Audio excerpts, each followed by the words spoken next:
What we see in the building is what we see in the virtual realm too. Not too many parents, just being honest. And teachers have gone over and beyond to like text, call, email, so much so that like some parents are just like, will you please stop sending the emails? Will you please stop calling my home? But it's like, there's no other way of keeping you informed. I will say that we've seen an increase of our senior parents. And that's because they're concerned about graduation. Are you going to have a makeshift drive-in commencement service? What credits do they need to graduate? Because in the beginning of the year, honestly, we didn't hear that much from them either. But usually prom and graduation is when parents want to show out for their students.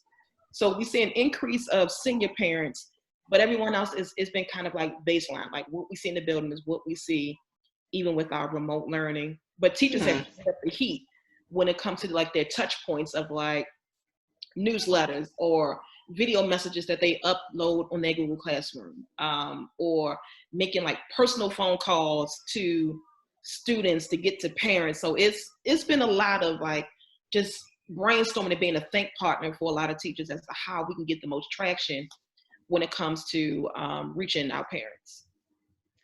And I try to see the silver lining in a lot of situations as we're going through this. And I was thinking more so of parent involvement and how they themselves can make themselves be more involved. But maybe even out of this, our teachers are learning a lot of online platforms and being creative or what have you. So maybe even in the future when we do go back into the building, maybe they'll be I guess more creative and try to think of creative ways to reach out to the parents. So send home those videos versus just emails or phone calls. So hopefully we'll start to see something in the future and bring those parents back in, so it won't be so overwhelming if something anything remotely close to this happens again. So I'm hoping.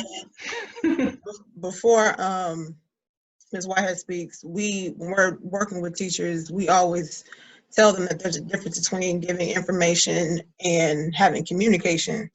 And I think this is just a blaring example of the difference between the two. You can send all the information you want about this assignment is due and there's a test coming up and this, that, and the other, but that's not the same as them hearing your voice or feeling your sentiment via email, or you just saying, hey, I just want to see how you all are doing. There's a difference between the two. And I think we're so used to getting and giving a lot of information that having to be more intentional about making sure this communication is an adjustment for a lot of educators, period, not just teachers.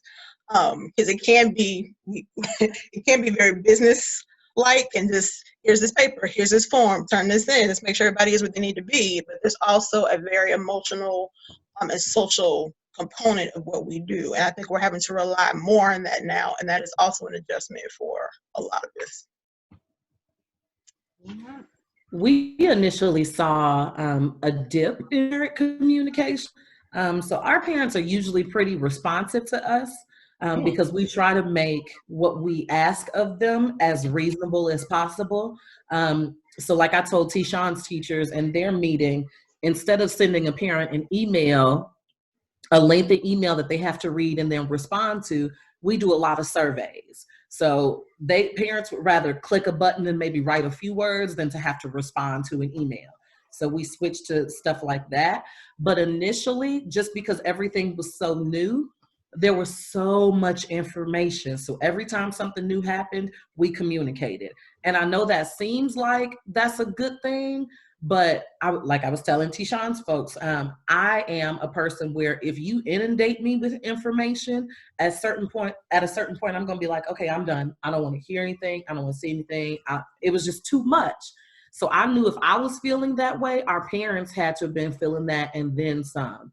So we put ourselves on a schedule of who would communicate what and when. So whereas teachers were originally like anytime they had an idea, they were sharing it. It was like, no, on Monday, Wednesday, Friday, the principal does her videos almost like she did morning announcements in the building, but she only does it on Monday, Wednesday, Friday.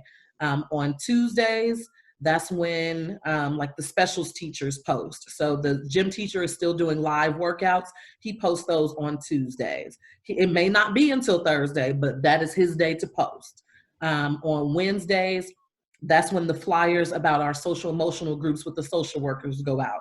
Social workers cannot post anything if it's not on Wednesday. So that has helped because now parents know when to look for certain things. And once we actually were intentional about saying to them, we realized we've communicated a lot, so we're putting ourselves on a schedule. That's when we got messages like, thank you so much, because it's been a lot to keep up with. It's like, but I just emailed you yesterday asking you if you still needed a device, and now today you saying you respond to this. But it took something like that for us to be like, okay, we're doing too much for the parents, and they really need a break.